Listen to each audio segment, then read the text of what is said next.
যুদ্ধের এক মাসের মাথায় আরও উত্তপ্ত হয়ে উঠেছে মধ্যপ্রাচ্যের পরিস্থিতি। ইরান জুড়ে তাণ্ডব চালাচ্ছে যুক্তরাষ্ট্র ও ইসরায়েল।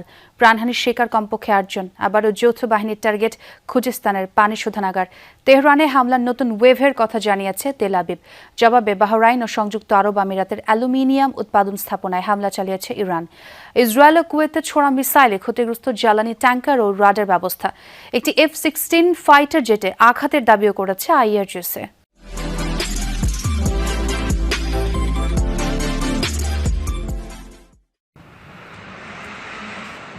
তেহরানে দফায় দফায় বিস্ফোরণ।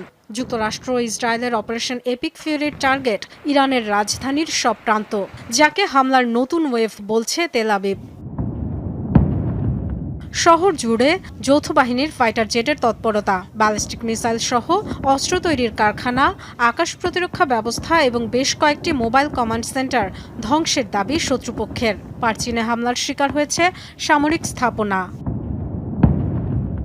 আক্রান্ত কেরমানশাহ, মাশহাদ, ইস্পাহান, তাবরিজ, সিরাজ সহ বিভিন্ন শহর। বন্দর আব্বাস ও গিলানে হামলায় প্রাণ গেছে 7 জনের, আহত 9 জন। সাফত শহরেও হয়েছে প্রাণহানির ঘটনা। খুজিস্তানে হামলার শিকার আরও একটি পানি শোধনাগার। জবাব দিচ্ছে ইরানও। বাহরাইন ও সংযুক্ত আরব আমিরাতে অ্যালুমিনিয়াম উৎপাদন স্থাপনায় হামলা চালিয়েছে IRGC। কুয়েত বিমানবন্দরে তেহরানের মিসাইলে ক্ষতিগ্রস্ত জ্বালানি ট্যাঙ্কার ও রাডার ব্যবস্থা। ইসরায়েলের হাইফায় সামরিক ঘাঁটিতে টার্গেট করা হয়েছে ইলেকট্রনিক ওয়ারফেয়ার ও রাডার সেন্টার।